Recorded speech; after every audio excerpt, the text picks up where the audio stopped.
What can holiday movies teach us about how to live better and enjoy more happiness year-round? In this episode, I share 13 of the most important life lessons from a few old favorites and some other works that may be less well known.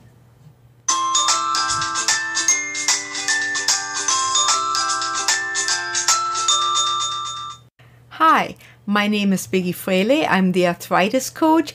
Welcome to the show. I hope you don't mind me keeping this episode light and fun. It's the holidays after all, and I just love this time of year. If you've read my newsletter, available at thearthritiscoach.com/insider, you already know I'm a big movie buff. So I thought it a good idea to combine my two loves and share with you important lessons from some of my favorite holiday movies that you can apply year-round. First off, we have How the Grinch Stole Christmas. Lessons we can learn from this movie are: sing joyfully.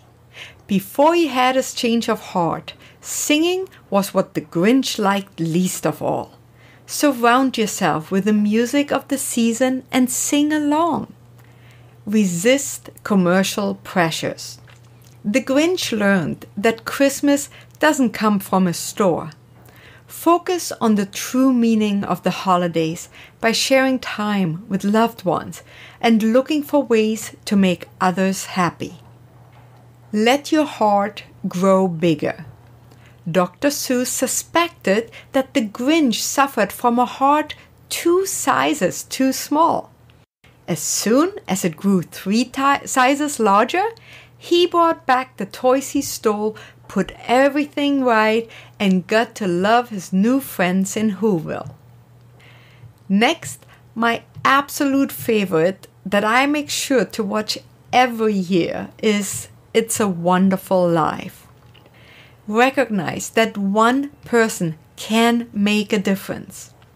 While the challenges around us can seem overwhelming sometimes, we all create our own environment. George Bailey leads a modest life, but he prevents good old Bedford Falls from turning into a sleazy Pottersville. Celebrate the potential to create better outcomes. With all the talk about toxic people, we may sometimes overlook the fact that we all possess a mix of constructive and destructive qualities.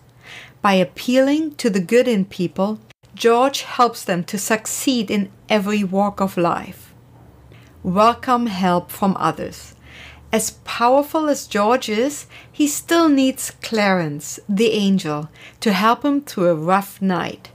Regardless of whatever weaknesses you possess, you can still serve as somebody's angel if you are willing to reach out. And then there is A Christmas Carol.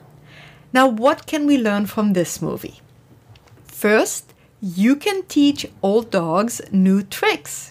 We may sometimes feel that our habits are too ingrained to change.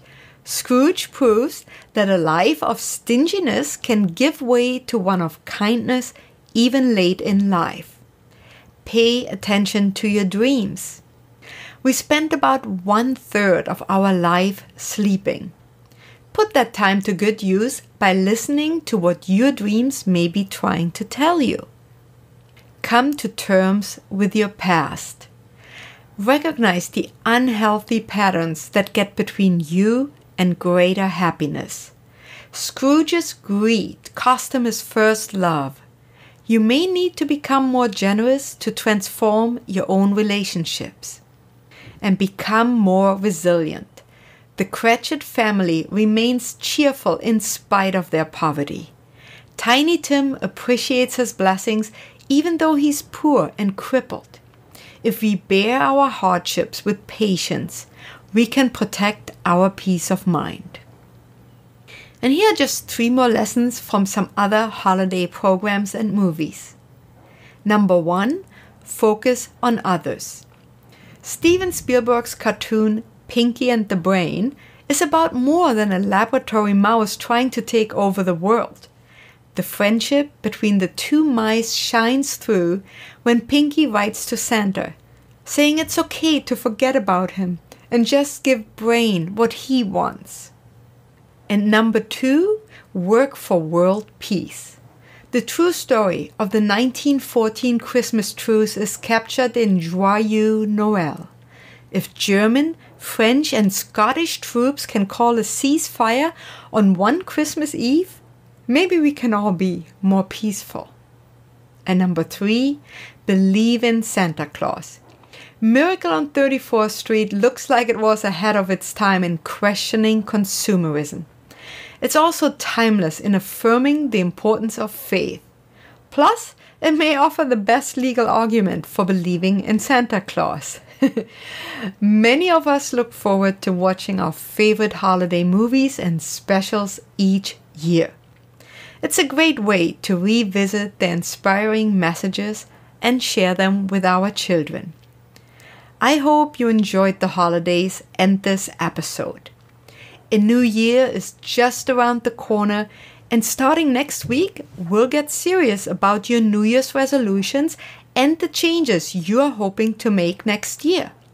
Maybe you need some help deciding what those resolutions and changes should be for your unique situation? Then I encourage you to check out my new course, Commit to Change, which you can find at thearthritiscoach.com/CTC podcast. You'll also find this link in the show notes, and it's a magical link because when you click it, a discount will automatically be applied just for you, my podcast listener.